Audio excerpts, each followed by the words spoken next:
My name is Margaret Thompson, and at 68 years young, I finally uncovered the most profound and liberating truth of my entire life. True family is not something you're handed at birth through blood ties or legal obligations.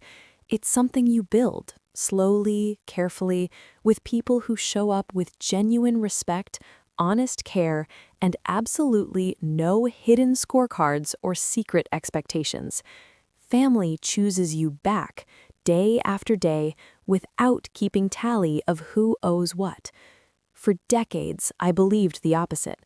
After my husband Robert passed away from cancer when I was 53, I poured every ounce of my energy, love, and limited resources into my only child, Lisa. She was my world, my beautiful, ambitious daughter who married Mark right after college. When they announced they were trying for a baby, my heart soared. I pictured lazy Sunday afternoons at my little two-bedroom apartment, the smell of fresh-baked oatmeal cookies filling the air, tiny feet pattering across the floor, and me as the devoted Nana reading the same worn copy of Goodnight Moon over and over until sleepy eyes finally closed. From the very beginning, I supported them however I could. My pension from 32 years as a school librarian wasn't lavish, about $2,200 a month after taxes and Medicare, but I made it stretch. Every month, like clockwork, I transferred $500 to cover the gap in their rent. Their apartment in the city was nice, but expensive, and Mark's freelance graphic design work came in waves rather than a steady stream. Then came Lisa's complicated pregnancy, severe morning sickness that turned into hyperemesis, hospital stays, medications that insurance barely touched. I sent $8,000 over 6 months, every penny scraped from cutting my own grocery budget, skipping the annual eye exam I needed for new glasses, and saying no to the small pleasures that kept me going, like my weekly coffee with old teaching colleagues. When the baby arrived, a boy they named Ethan, I was over the moon. I bought the crib myself, solid maple, $900 on sale, the stroller, $600, a whole collection of soft organic cotton onesies, burp cloths, and a rocking chair for their nursery because Lisa said it would help her feed him at night. Another $2,500 gone in one joyful spree. I even paid for their car insurance one month when Mark's big client delayed payment, another $400. Grand total over 2 years? More than $24,500 from savings I'd built with Robert over decades. Money meant to see me comfortably through retirement, not leave me scraping by on canned soup and library books instead of new ones. I never once complained. I told myself this was what mothers do. This was love. This was building a legacy. Then came that crisp November evening. I was sitting at my small kitchen table, sorting through old photo albums under the warm glow of my reading lamp. Pictures of Lisa's first steps, her graduation, our family vacations before Robert got sick. I smiled, tears pricking my eyes, thinking how wonderful it would be to add new photos soon. Me holding my grandson, all of us together at Christmas. I decided to call Lisa to discuss holiday plans.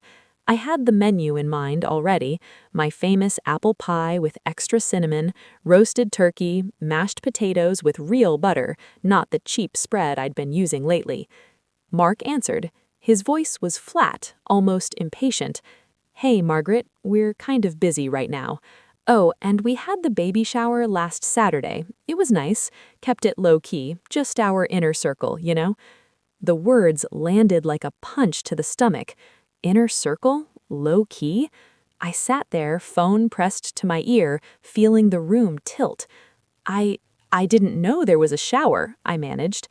"Yeah, we didn't want to make a big deal out of it," he said casually, as if excluding his mother-in-law from her only grandchild's first celebration was no more significant than forgetting to buy milk.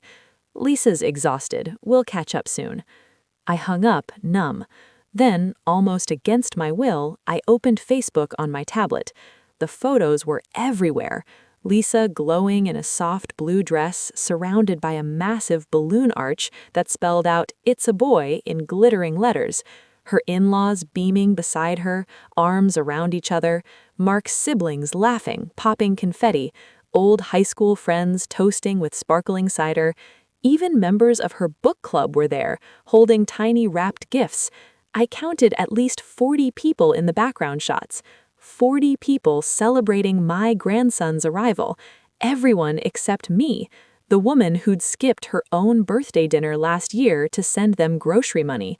The woman who'd framed the sonogram Lisa texted me months earlier and placed it proudly on my mantle, crying happy tears alone in my quiet apartment. The woman who dreamed of being there to hug her daughter when those first contractions hit. I didn't sleep that night. The next few days blurred together until Lisa called again. Her voice trembled with that familiar mix of vulnerability and expectation. "Mom, the rent's short again. The landlord left a notice. 3 days or they're starting eviction. Did the transfer not go through this month?" I closed my eyes, took a slow breath. "Lisa," I said, my voice steadier than I felt, "I thought I was only helping the inner circle." Silence stretched so long I thought the call had dropped. Then she whispered, "Mom, what? You've always been family. You're like my best friend." Best friend. The phrase stung worse than inner circle. A best friend you only call when you need money? A best friend you forget to invite to the baby shower? A best friend you sideline from every milestone? The backlash arrived fast and furious. Pleading texts turned into guilt checks. "How could you do this to us, to your grandson?" Mark left voicemails laced with fake concern. "Margaret, this isn't like you. Maybe you're not thinking clearly. Have you talked to your doctor about memory issues? Stress can really affect people your age." Then came the visit. They showed up unannounced one Saturday evening with a financial advisor they'd found online, a slick man in a gray suit carrying a briefcase full of forms. They sat at my coffee table, the same one where I'd written check after check, and explained that they were worried about my sudden, erratic behavior, stopping financial support without warning, isolating myself, possible early cognitive decline. They wanted a temporary financial guardianship for my own protection. Lisa wouldn't meet my eyes. Mark shifted uncomfortably. The advisor slid papers toward me. Power of attorney, conservatorship petitions.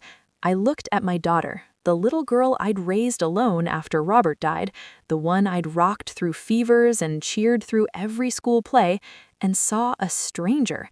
I didn't sign. "Please leave," I said quietly. They didn't go quietly.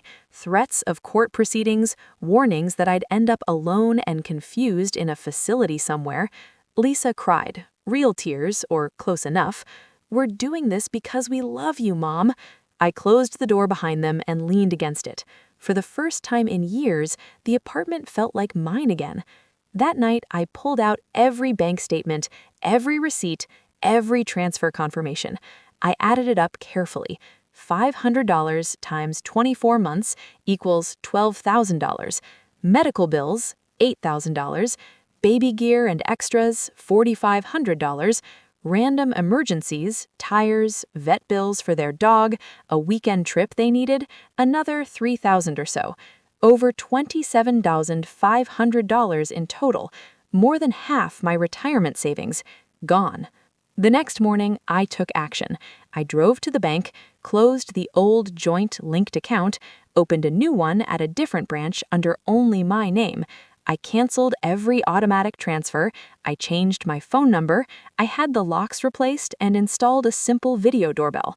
Small steps, but each one felt like reclaiming a piece of myself. They noticed immediately. Unknown numbers calling at all hours, drive-bys at odd times, slow rolls past my building like they were watching. One afternoon, I came home to find them on my porch with a social worker they'd summoned through an anonymous elder welfare concern tip. The social worker was kind, professional. She asked about my daily life, my finances, my support network. I showed her everything. balanced statements, grocery lists, my calendar filled with library volunteering shifts, pottery classes, and senior fitness walks. She closed the case with a polite smile. But they weren't finished. A month later, certified mail arrived, a petition for guardianship filed in probate court. They alleged diminished capacity, paranoia, inability to manage finances. Affidavits from Lisa's distant cousin, a nurse who'd spoken to me twice on the phone, claiming I sounded disoriented. From a neighbor I'd waved to maybe 5 times, saying I'd installed excessive security. Even a note from my pharmacist about irregular vitamin purchases, conveniently ignoring that I'd always been healthy and rarely needed prescriptions. I felt panic rise, then anger burn it away. I reached out to the community center where I volunteered. They connected me with Elena Ramirez, a fierce pro bono elder rights advocate. She reviewed my records in one afternoon and said, "Margaret, this is textbook financial exploitation and coercion. We're not just defending, we're going on offense."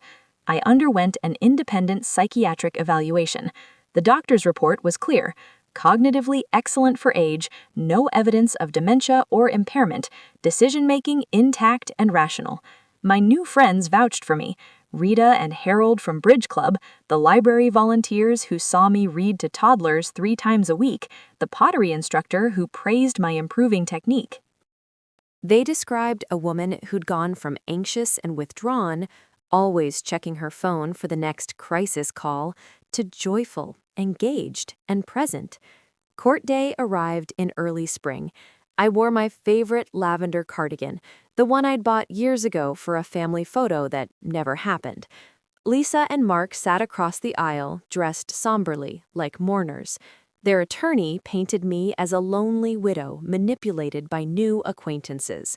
Then Elena called me to the stand. I told my story calmly, fact by fact. The monthly transfers, the medical bills, the baby gifts, the baby shower exclusion, just our inner circle.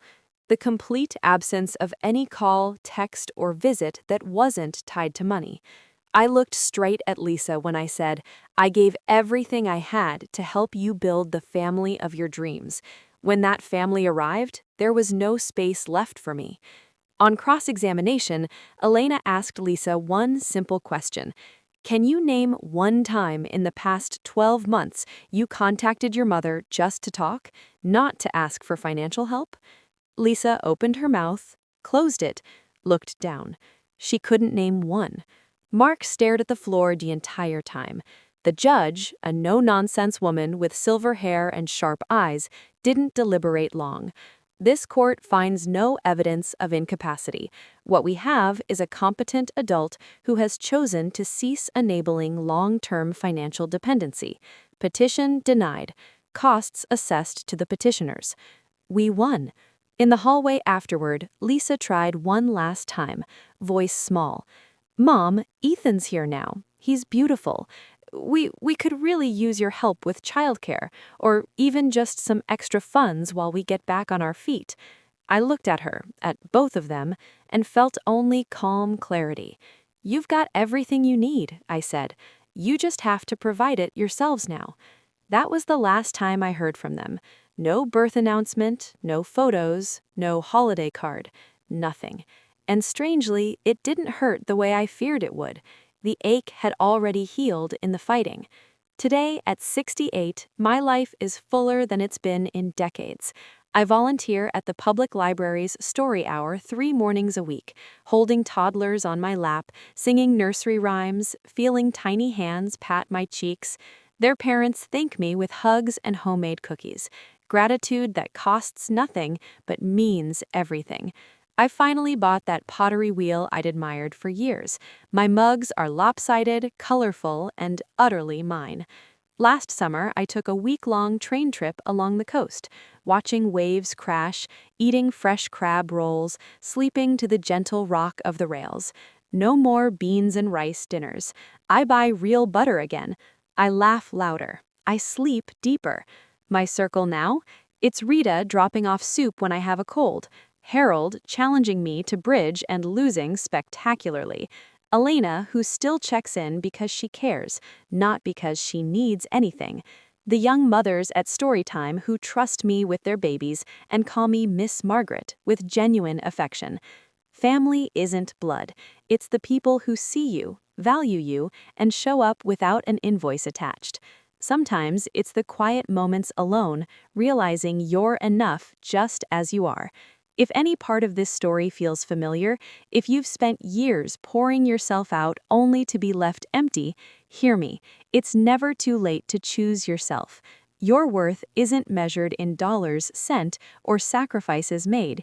Your love isn't a transaction.